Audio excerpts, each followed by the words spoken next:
திருமறை நேரம் Bible Hour presented by the National Bible College. கிறிஸ்துவின் சபையார் உங்களை வாழ்த்துகிறார்கள். Satellite Bible School. வாழ்த்துக்கள் திருமறை நேரம் நேயர்களே, ஆண்டவர் இயேசு கிறிஸ்துவின் இனிய நாமத்திலே உங்களை அன்போடு கூட வரவேற்கிறோம். எக்லீசியா சபை. இந்த சபை என்பது எப்படி தீர்க்க தரிசனத்தில் சொல்லப்பட்டது? அடுத்தது, சபையானது சரீரமாக இருந்தால் அது தலை கிறிஸ்து என்று வசனம் சொல்லுகிறது. அங்கிருந்து அதிகாரம் வரும், இந்த முழு சரீரம் இயங்கும் இல்லையா? அப்போது அடிப்படையை நம்ம கவனிச்சோம்னா, கிறிஸ்துவின் வார்த்தைகளின் மேலே அதை அஸ்திபாரமாக கொண்டு தான் ஒரு சபை கட்டப்படணும். மனித போதனையோ பாரம்பரியங்களோ சடங்காச்சாரங்களோ அது உள்ள மனித கொள்கைகளோ வேத புரட்டுகளோ இருக்கக்கூடாது, இருப்பதற்கு வாய்ப்பில்லை. அப்படி இருக்குமானால் அது கிறிஸ்துவின் சரீரமான சபையாக இருக்க முடியாது. தொடர்ந்து கேளுங்க. இந்த நாளில் நம்முடைய செய்தியாளர் தேசிய வேதாகம கல்லூரியினுடைய கல்வித்துறை தலைவர் டாக்டர் பீட்டர் சாலமன் ஐயா அவர்கள். வணக்கம் திருமறை நேர நேயர்களே. நேற்றும் இன்றும் என்றும் மாறாத ஆண்டவர் இயேசுவின் நாமத்தில் நான் உங்களை ஆசீர்வதித்து இந்த நிகழ்ச்சிக்கு உங்களை அன்போடு அழைக்கிறேன். இது ஒரு கிறிஸ்தவ விழிப்புணர்வு நிகழ்ச்சி. வான்வழியாக வருகிற ஒரு வேத பாடம். அதனால்தான் நாம் பைபிளை ஆழமாகவும் சரியாகவும் படிக்கவும் தெரிந்து கொள்ளவும் விரும்புகிறோம். இந்த நாட்களில் எக்லீசியா, அதாவது திருச்சபை என்ற தலைப்பில் இந்த தொடரை நாம் கேட்கிறோம். நான் இந்த நிகழ்ச்சியில் உங்களுக்கு சொன்னேன், இந்த கடைசி காலத்தில் படித்த அறிவாளிகள், ஐடி செக்டாரில் வேலை செய்கிற கோடானு கோடி இளைஞர்கள், இன்றைய நவீன விஞ்ஞானத்தை நம்புகிற மக்கள், இந்த உலகமே சதம் என்று போகிற மக்கள் இப்படி ஒரு பதில் சொல்லி தங்களை தப்பித்து கொள்ள பார்க்குறாங்க. அது என்னன்னா, இயேசு கிறிஸ்து பாவிகளை ரட்சிக்க வந்தார், நான் ஒரு பாவி, அது எனக்கு போதும்,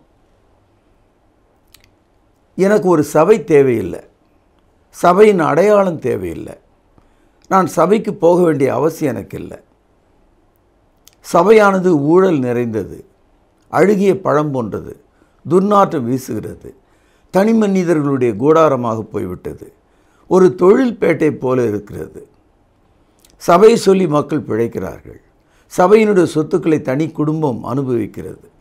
இதெல்லாம் வெறுப்பாக இருப்பதற்கான காரணங்கள். இது மாதிரி ஏராளமான காரணங்களை என்னால் சொல்ல முடியும். இதையெல்லாம் ஒரு பக்கம் தள்ளிவிட்டு, இயேசு கிறிஸ்து பாவிகளை ரட்சிக்க வந்தார் இல்லையா? அப்படி அவர் ரட்சித்த போது ரட்சித்த அந்த மனிதர்களை என்ன செய்தார்?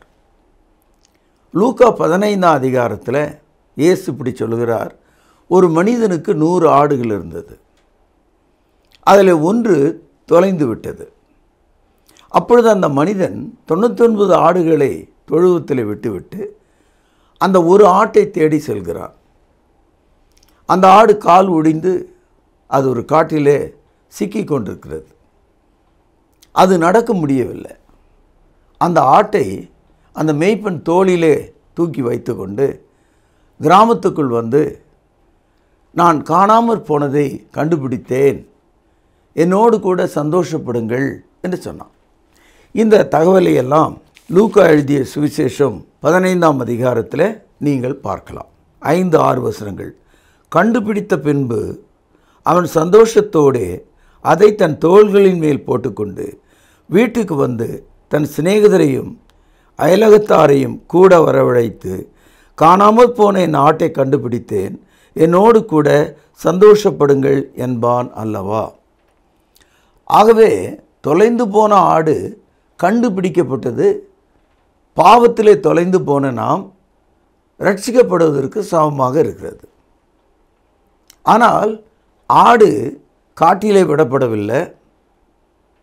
அந்த ஆட்டை அவன் தோள் மேலே சுமக்கிறான். தோள் என்பது அந்த மனிதனை குறிக்கிறது. அது மாதிரி ரட்சிக்கப்பட்ட மனிதன் கிறிஸ்துவின் தோளாகிய சரீரத்தின் மீது சேர்க்கப்படுகிறான். இப்பொழுது கிறிஸ்துவின் சரீரம் தேவனுடைய வீட்டுக்குள்ளே நம்மை தூக்கி வருகிறது, நம்மை பாதுகாக்கிறது.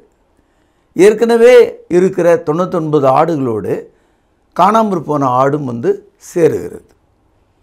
அவ்விதமாக உலகம் முழுதும் உள்ள பாவிகளாகிய மனிதர்களை இயேசு கிறிஸ்து தன்னுடைய மரணம், அடக்கம், உயிர்த்தெழுதல் வழியாக ரட்சித்து அவருடைய சரீரமாகிய சபையின் வழியாக தேவனுடைய ஆலயமாக நம்மை மாற்றுகிறார். இயேசு போதும், சபை வேண்டாம் என்று சொன்னால் நீங்கள் காட்டிலே விடப்பட்ட, அதாவது கால் ஒடிந்து தூக்கி வராத ஒரு ஆட்டை போன்ற ஒரு விஷயம். ஒரு கால் அந்த மேய்ப்பன் அந்த ஆட்டை போய் பார்த்து, சரி இங்கேயே இரு, நீ உனக்கு என்ன வேண்டுமோ அங்கேயே நீ அனுபவிச்சுக்க அப்படின்னு விட்டுருந்தா அந்த கால் ஒடிந்த ஆடை வேறு ஒரு துஷ்ட மிருகங்கள் கொன்று தின்றிருக்கும். ஆகவே ரட்சிக்கப்பட்டவர்களை கர்த்தர் அனுதினமும் சபையிலே சேர்த்து வந்தார். இதை அப்போஸ்தலர் நடபடிகள் 2ஆம் அதிகாரம் 47வது வசனத்திலே நாம் படிக்கிறோம். Saved were added to the body of Christ. நீங்கள் தவளை இருக்க அது முட்டை உடைந்து அது குஞ்சாக மாறும்போது ரொம்ப ஆச்சரியமாக இருக்கும் உங்களுக்கு. அந்த குஞ்சு அதற்கு கால்கள் இருக்காது, தலையும் ஒரு சிறு வால் போன்ற ஒரு பகுதி தான் இருக்கும். வளர வளர தான் அதற்கு 2 கால்களும் பெரிய வயிறும் தலையும் அதுக்கு உண்டாகுது. அது மாதிரி ஒரு கிறிஸ்தவர் ரட்சிக்கப்பட்டு விட்டால் தானாக அவரால் இயங்க முடியாது. அவரை கிறிஸ்துவின் சரீரத்தில் தேவன் வைத்து காப்பாற்றி தேவனுக்கேற்ற மகனாக, பிள்ளையாக அவனை வளர்க்கிறார். எபேசியர் 4ஆம் அதிகாரம் 15வது வசனம், அன்புடன் சத்தியத்தை கைக்கொண்டு. சபைக்குள்ளே வந்த மனிதன் முதலாவது அவன் தெரிந்து கொள்கிற விஷயங்கள் சத்தியம். ஏனென்றால் வேதாகம் முழுவதும் சத்தியமாக இருக்கிறது. பழைய ஏற்பாட்டு சத்தியங்கள், புதிய ஏற்பாட்டு சத்தியங்கள். சத்தியத்தை நாம் கற்றுக்கொள்ள வேண்டுமானால் சபைக்குள் வர வேண்டும். ஒருவன் கத்தோலிக்க சபைக்கு போனால் கத்தோலிக்க சத்தியத்தை கற்றுக்கொள்கிறான். புராட்டஸ்டன்ட் சபைகளுக்கு போனால் புராட்டஸ்டன்ட் சபைகளின் சத்தியத்தை கற்றுக்கொள்கிறான். ஒருவன் பெந்தேகோஸ்தே சபைகளுக்கு போனால் பெந்தேகோஸ்தே சபையினுடைய கள்ள தீர்க்க தரிசனங்களையும் பொய்யான சத்தியங்களையும் மனித விருப்பத்திற்கு ஏற்றபடி, சூழ்நிலைகளுக்கு ஏற்றபடி அவர்களுடைய விருப்பங்களை எல்லாம், அதாவது அவர்களுடைய ட்ரெடிஷன்ஸ் எல்லாம் அவர்கள் கற்றுக்கொள்வார்கள். இந்த சத்தியம் என்ற ஒரு வார்த்தை இருக்க, அதுக்கு என்ன அர்த்தம்? சத்தியம் என்ற சொல்லுக்கு நம்மால் நேரடியாக அர்த்தம் சொல்ல முடியலனா எதிர்மறையான ஒரு சொல்லை வச்சு அதனுடைய அர்த்தத்தை நம்ம தெரிஞ்சுக்கலாம். உதாரணமாக சத்தியம் அப்படின்னா எது பொய், அதற்கு நேர் எதிரானது சத்தியம். அப்போது the opposite word for the truth is lie. ஆகவே சத்தியம் என்பது தேவனுடைய வார்த்தை, பொய் என்பது சாத்தானுடைய வார்த்தை. தேவன் சொன்னார், நீங்கள் இந்த கனியை புசிக்கும் நாளிலே சாகவே சாவீர்கள்.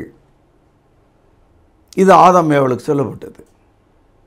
ஆனால் பொய் ஆதியாகமம் 3ஆம் அதிகாரத்தில் முதல் 2 வசனங்கள் நீங்கள் படிச்சிங்கன்னா சாத்தான் சொன்னால், இதை புசிக்கும் நாளிலே நீங்கள் சாகவே சாவதில்லை, உங்கள் கண்கள் திறக்கப்படும், நீங்கள் தேவனைப் போல் இருப்பீர்கள். இது பொய். ஆக ஆதாம் ஏவாள் ஏதேன் தோட்டத்தில் சத்தியம் எது, பொய் எது என்று பிரித்து பார்க்கும்படி அவர்களுக்கு ஒரு இடம் இருந்தது. இன்றைக்கும் கூட சபைக்கு வராத ஒரு மனிதன் பைபிள் உள்ள சத்தியங்களை பிரித்து பார்க்க முடியாமல் தவிக்கிறான். சபைக்குள்ளே வந்தால் தான் சத்தியம் என்னன்றது நமக்கு தெரியும். சபைக்கு வெளியே சத்தியத்தை நாம் தெரிந்து கொள்ள முடியாது. நம்ம வீட்டு பிள்ளைகள் தவறான பிள்ளைகளோடு பழகும்போது, பொய் பேசுகிற குழந்தைகளோடு பழகும்போது, சண்டை போடுகிற குழந்தைகளோடு பழகும்போது நம்முடைய குழந்தைகள் இயல்பாக அந்த குணாதிசயங்களை பெற்றுக்கொள்கிறது. அதுபோல் நாம் எல்லாரும் நம்முடைய சுவாபத்தின்படியே மற்றவர்களோடு சேர்ந்து வாழ்ந்தபோது அவர்களுடைய பழக்கங்களை நாம் கற்றுக்கொண்டோம். எபேசியர் 2ஆம் அதிகாரம் 2வது வசனம் கவனியுங்கள். அவைகளில் நீங்கள் முற்காலங்களிலே இவ்வுலக வழக்கத்திற்கு ஏற்றபடியாகவும் கீழ்ப்படியாமல் பிள்ளைகளிடத்தில் இப்பொழுது கிரியை செய்து வருகிற ஆகாயத்து அதிகார பிரபுவாகிய ஆவிக்கேற்றபடியாகவும் நடந்து கொண்டீர்கள். அவர்களுக்குள்ளே நாம் எல்லாரும் முற்காலத்தில் நமது மாம்ச இச்சைகளின்படியே நடந்து நமது மாம்சமும் மனசும் விரும்பினவைகளை செய்து சுவாபத்தினாலே மற்றவர்களைப் போல கோபாக்கினின் பிள்ளைகளாயிருந்தோம். ஒரு நேச்சுரல் சில்ட்ரன் நேச்சுரல் வேர்ல்டில் இந்த என்வாயர்மெண்ட்டில் இருந்தப்போ நாம் தேவனுடைய பார்வையில் நியாய தீர்ப்புக்கு ஒப்பு கொடுக்கப்பட்ட பிள்ளைகளைப் போல கோபாக்கினின் பிள்ளைகளாக இருந்தோமா. நம்முடைய மனசும் நம்முடைய உடலும் எதெல்லாம் விரும்புதோ எதெல்லாம் சரின்னு நினைக்குதோ அதையெல்லாம் நாம் செய்து வந்தோம். நம்முடைய மாம்சமும் நம்முடைய மனசும் விரும்பினவைகளையெல்லாம் செய்து வந்தோம். கோபாக்கினின் பிள்ளைகளாக இருந்தோம். ஆகவே சபைக்குள்ளே நாம் வந்து விடும்போது முதலாவது நாம் சத்தியத்தை தெரிந்து கொள்கிறோம். அந்த தீமை நின்று வெளியே வருவதற்கு கற்றுக்கொள்கிறோம். ஆகவே பிசாசனுடைய வார்த்தைகள் என்ன, தேவனுடைய வார்த்தை என்ன என்பதை பிரித்து பார்ப்பதற்கான ஒரு இடமாக சபை இருக்கிறது. நீங்கள் சபைக்கு வெளியே கிறிஸ்தவராக வாழ முடியாது. காரணம் சபைக்குள்ளே வந்தால் தான் தேவனுடைய விருப்பத்தின்படி நாம் நடப்பதற்கு சத்திய மார்க்கம் என்ன போதிக்கிறது என்பதை நாம் தெரிந்து கொள்ள முடியும்.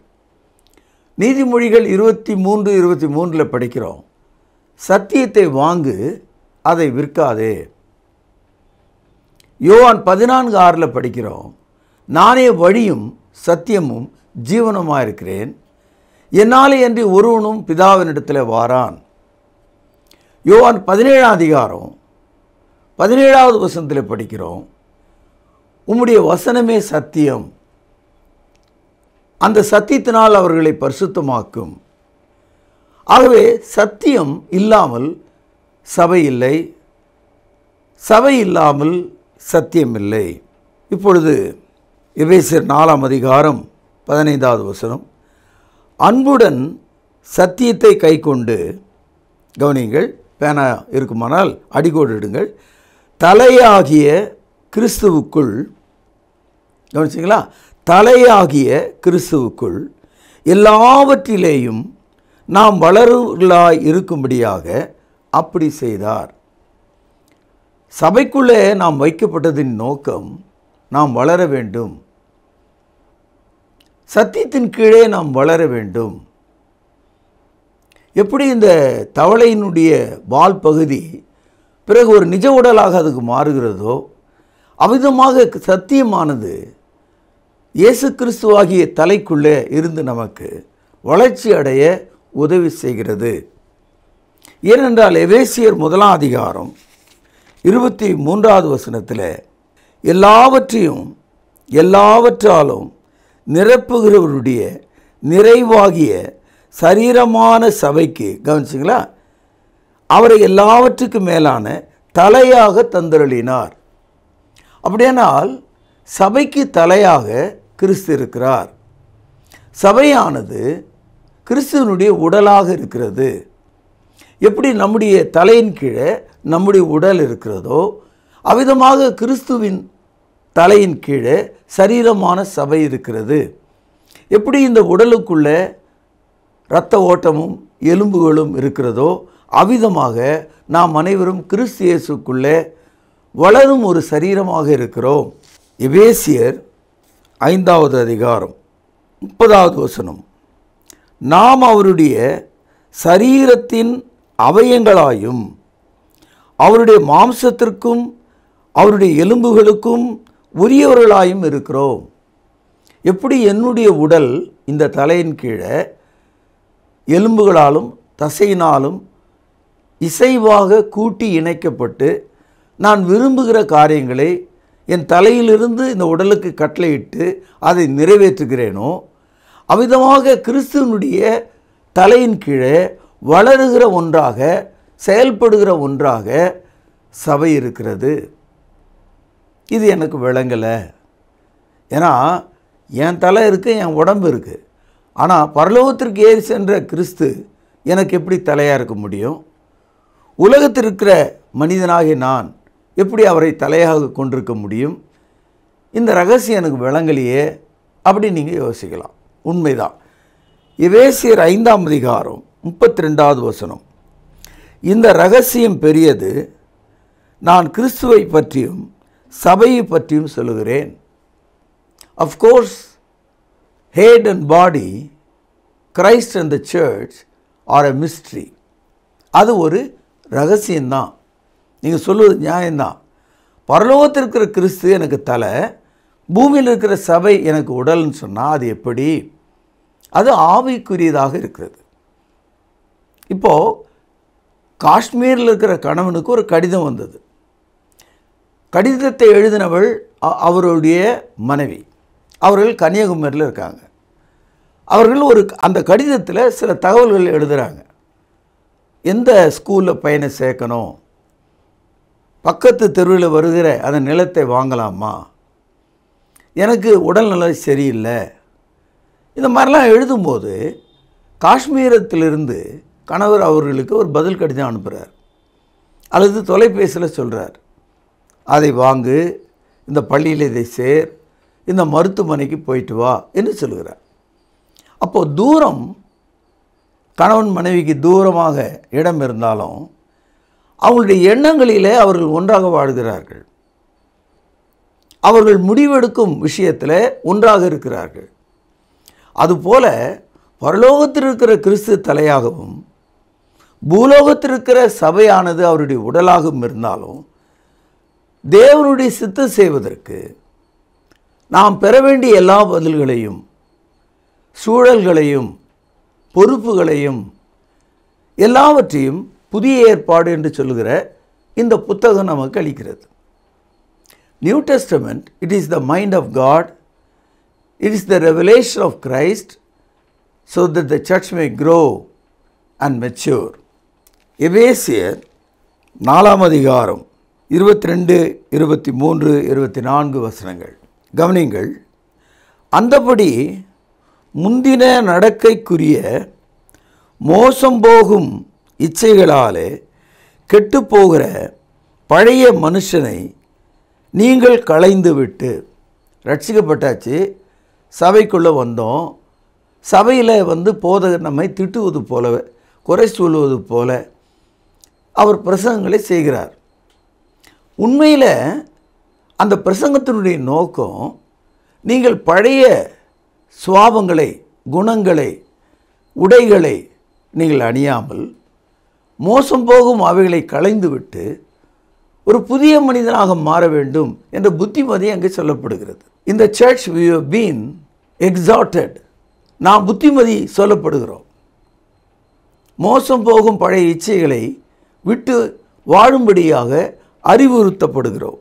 23ஆம் வசனம், உங்கள் உள்ளத்தில் புதிதான ஆவி உள்ளவர்களாகி கவனிங்கள், மெய்யான நீதியிலும் பரிசுத்தத்திலும் தேவனுடைய சாயலாக சிருஷ்டிக்கப்பட்ட புதிய மனுஷனை தரித்து கொள்ளுங்கள். நம்ம வீட்டுக்குள்ள குழந்தைகள் அழுக்கு சாக்ஸ், அழுக்கு சட்டை இதை போட்டு கொண்டிருக்கும் போது பெற்றோருக்கு அது பொறுக்காது. அந்த குழந்தையை கூப்பிட்டாலும் அது வராது. அப்படியே வந்தாலும் அந்த சட்டையை கழட்டாததுக்கு விருப்பம் இருக்காது. அதில் தான் அதுக்கு சந்தோஷம். ஆனால் ஒரு அடி கொடுத்து அந்த சட்டையை கழட்டி குளிப்பாட்டி ஒரு புதிய ஆடை எடுத்து அதுக்கு நாம் உடுத்துகிறோம். we change the clothes for the children, இல்லையா? நம்ம வீட்டில் இது ஒரு எப்போதும் நடக்கிற ஒரு விஷயம்.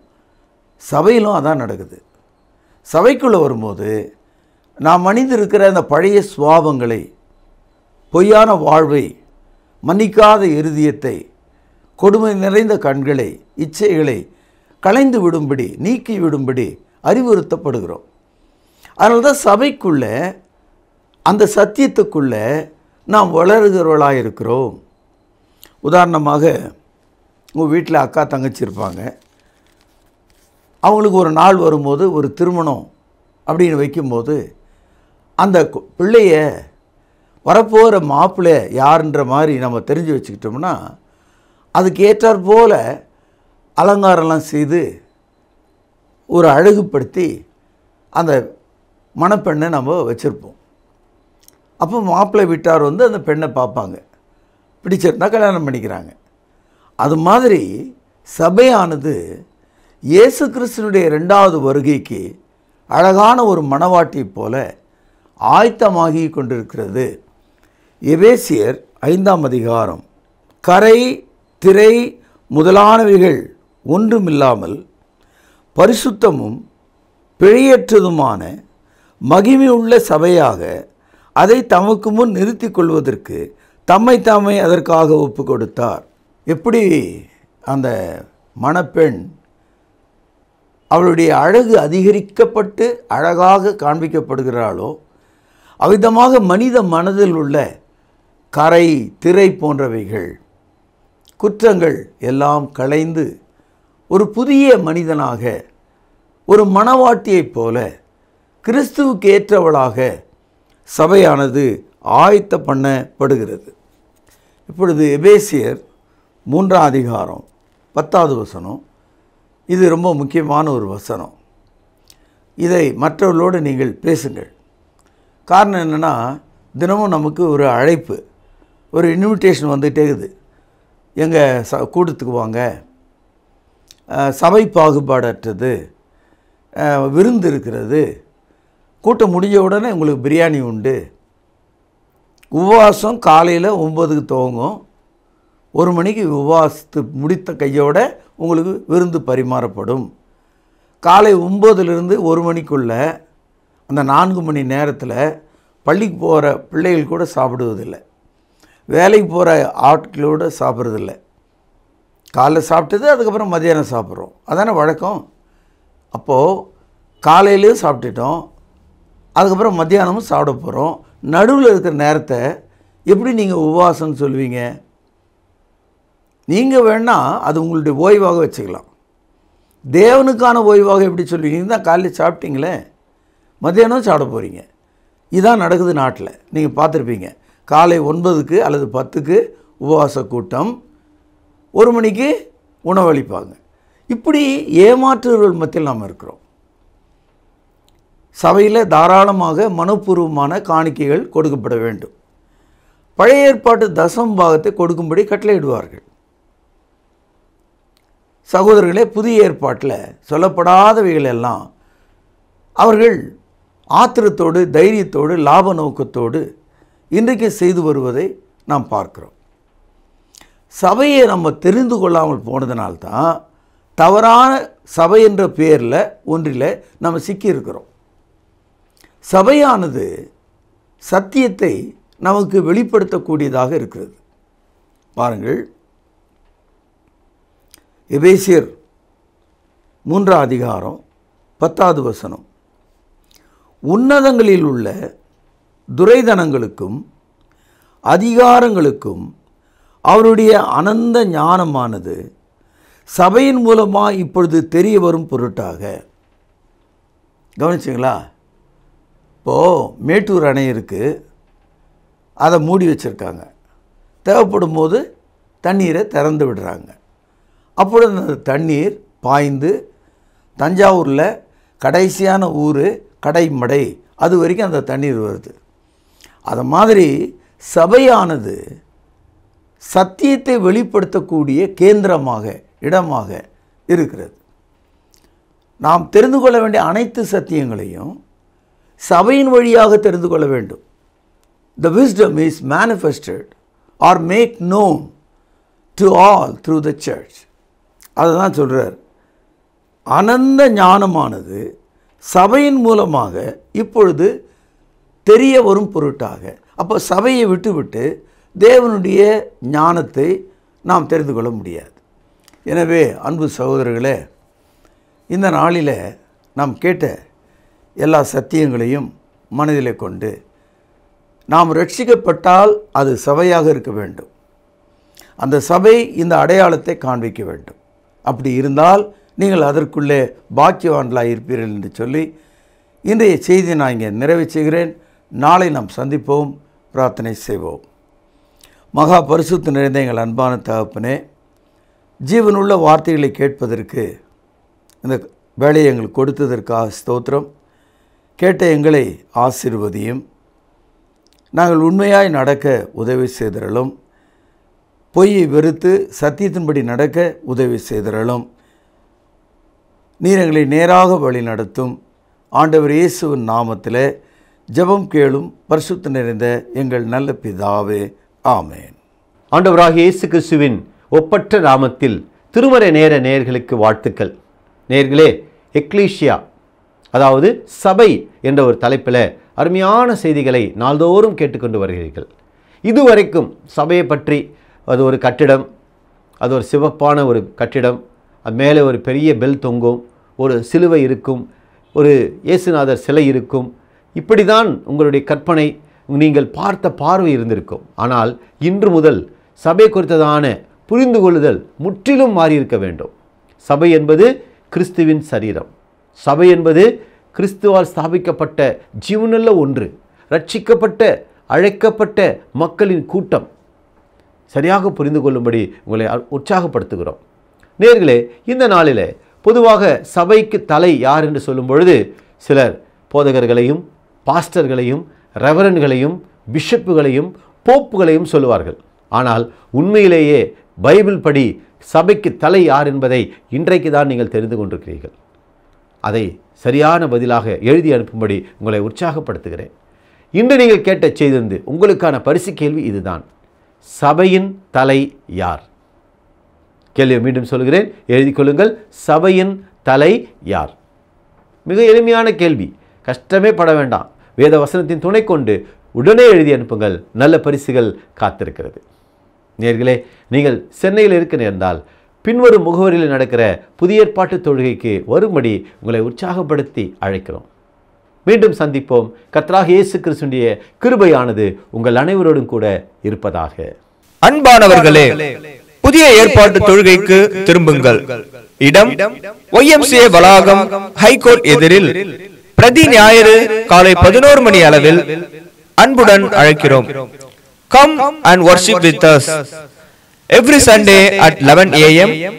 YMCA Hall, opposite High Court, Parish Corner. கர்த்தாவே, தேவர்களில் உமக்கு பானவர் யார்? வானத்திலும் பூமியிலும் உமக்கு பானவர் யார்? உமக்கு பானவர் யார்?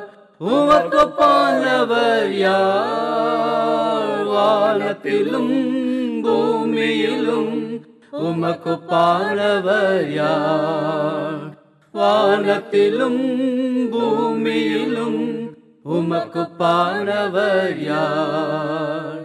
தொடர்பு கொள்ள வேண்டிய முகவரி: திருமறை நேரம், 58 சர்ச் தெரு, குமரன் நகர், சென்னை 6,82,000. தொலைபேசி எண் 044255008882. செல்போன் 9385500882.